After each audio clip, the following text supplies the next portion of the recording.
Hey, what's going on, chess lovers? This is Maurice Bishop Chess. See, I know my slogan: "Life is a game of chess." Hey guys, I have a beautiful game I want to share with y'all with the Elshad system for white. The crazy part is, as y'all see, 2-0. I guess he got pissed. He was actually a 2400 something, and I beat him with the L shot for black. And then when it came down for me to play again, they gave me white, so I played L shot again and beat him again. So this was pretty sweet. So without further ado, let's actually get started. I played c3, he played d5, and I played queen a4 check. Knight c6, g4, he goes h5, and which I get a lot of strong players that's playing h5 now, so I just go g5. He goes bishop f5, and I go h4. E6 is played, and I play d3. Bishop d6 and knight d2. He plays knight e7. I think with him, he's just trying to develop and things like that. Trying to do something. I played knight g f3. Now, actually, guys, I'm gonna go on the analysis part. Actually, yeah, on the knight g f3, they said that I should have just went bishop g2 first, which is not bad at all. But I go knight g f3 only because he didn't push on e5 or anything, things like that. So I thought I was still good. Queen d7, I play bishop g2. He castles queenside, and for all y'all that's not enrolled in my Maurice Bishop Chess University, I actually talk about how with the Elshad system we control the king side and the queen side, and I think with him with this G5 here, it made him very very nervous to castle king side, which is why he castled queen side. But little does he know, we control on both sides. So I played B4 right away, F6, and I hit him with B5. Right after this, guys, black should just resign automatically in this type of position. Knight b8, and I go queen catchers a7. Now, here's the thing, though. Uh, the whole point is, if he goes queen catchers on b5, I would just go rook b1. That is the thing, and I get a lot of people they overlook this move queen d7, and I get them in checkmate. But obviously, the correct move, guys, will have to be he will have to go queen a6. But even if I take in knight captures a6, I have knight d4 down. So now, guys, my knight is centralized. I'm hitting the light square bishop. I always talk about if you could take the light square bishop, you are golden, and most likely your opponent is not going to want to give up his light square bishop. But the thing is, the only problem with this, he's going to have to force to give it up because if he goes somewhere like bishop g6, I have knight captures e6, hitting the rook. And obviously, guys, once I hit on c4, you'll see this active light square bishop targeting that b pawn, especially with the rook here as well. So these are a lot, a lot of threats coming in. All right. So so let's go back to where we were just at. All right. So after b5, knight b8, I take. He goes f capture g5, and I go knight capture g5. As y'all can see, this knight is centrally post. Not centrally post, but is on a nice post on knight g5, where I'm threatening knight f6, where I'm forking these two rooks, and it's going to be very hard to get this knight off of this post. So knight g6 is played. Again, he's trying to improve his piece position, but also he made a way where the queen is guarding this row. I played knight f1. That's what I played. And I don't even think, yeah, the engine didn't even recommend um, knight f1 as well. It didn't even recommend it.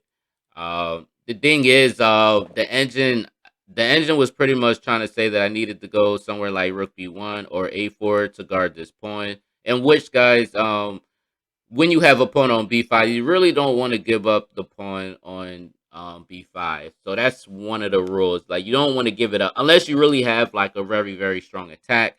But in this case, I just went knight f1. The only reason, guys, is the whole point of giving up the pawn is just me trying to open up the b file, which is pretty much what I wanted to do. But also, I had knight e3 threats where I can push on c4 to open up these diagonal lines. So that was pretty much my plan. Um, Bishop f4, and I played knight e3. Again, I'm hitting the light square bishop, but I'm not really aiming for the light square bishop. That's not really what I'm trying to go at now, because the thing is, this light square bishop can't even move anyway.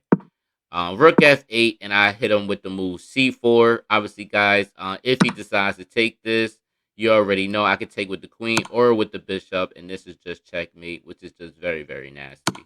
All right, so he goes knight e5, and which was a blunder because I just took this pawn up. Because now, guys, I'm trying to, you know, release this active light square bishop where I could threat checkmate on b7, right? He goes bishop captures d3, uh, trying to sack, but which it didn't scare me at all because he really had nothing. After this, after D captures e6, guys, it's like, man, what the heck is he gonna do? And now I'm threatening e7, and then also, guys, I'm threatening checkmate as well, which is just pretty crazy. So queen catches b5, which is what he played. I played e7, and I'm gonna tell you this, guys. After this d catches e6 move, he thought for a long time. In which by this time, guys, it didn't matter what move he does or any perfect move because he literally was at like 5 seconds left and everything, and I was like, I could pretty much blunder and still win this game because he thought so long. And this is why I love the L shot, because the L shot is so sneaky, is so tactical that people don't know what to do with it, and they take up a lot of time thinking and everything, which is why I liked it. So queen catches b7. Now, guys, now I don't want y'all getting a habit of doing this, but I only did it just to see what he was gonna do. Not on this move because this is the best move, e7. Obviously, I'm doing some, but he goes bishop captures e2, which he's just, you know, it's really nothing he can really do. Of course, as you can see, guys, he trying to go rook d1, but little did he know I have my knight on e3 anyway. But even if he tries to take my knight off, I still have bishop captures e3 as well. But I think at this time he was just kind of trying to find any type of counterplay in such a short period of time. And again, guys, he was like 5 seconds, probably 3 seconds now. So, and guys, I had like a full, I think I had like a minute. No, I'm not sure how much time I had, but I had a good amount of time left. So because the time was running out, guys, it was like, man, let me just try. Honestly, guys, the move that I played is Bishop H3. Obviously, guys, this is not the correct move. And everything. The correct move, guys, is Queen catches B7 because if he takes Bishop catches B7, if he takes, and guys, I would just go knight e6. I don't even have to take the rook.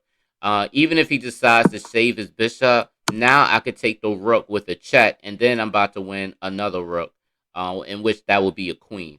So that's like my threat, which is very, very sneaky, man. I'm telling you, man, very, very sneaky. But but honestly, guys, this is the move that I actually would have done if I was like, if we both was at a good time, then that's the move that I would have played. But because he was such at a short, and I think he was at 2 seconds left by that time, I just decided to do a random move, guys. I just decided to do Bishop H3, just see what he do because he was already lost for time anyway. So he just did a blunder again, 97, because that's what the Elshad do. And then, guys, I just checkmate him on A8 because he can't block the check because the bishop is pinning this knight on d7. So that's pretty much how that is. But anyway, guys, if we had more time, obviously if I would have just did bishop h3, obviously this is a blunt. This is not a good move. But like I said, he was at 2 seconds left, and he was like once he make another move, his time was running. His time was going to be out. So that's why I just did the move. But anyway, this would have been the actual correct move if I would have really like didn't know what I was doing, or like I was just making a mistake or whatever. But how it would have went is if he had more time, Bishop G4 would have been the correct move, and then of course, guys, he is threatening checkmate. Obviously, guys, I would have to go knight capture G4. If he takes, and then I have I think it's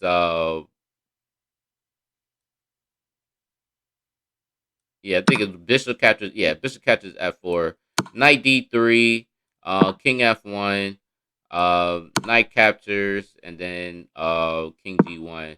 And which, guys, this would have been pretty bad because I think he would have made this a. I want to say he would have made this I don't know if a draw or yeah. See, so if he would have did the right move, then but like I said, he's not mating me anytime soon or anything, nothing like that. It just he's just gonna keep checking me and everything. So and that's pretty much what's happening.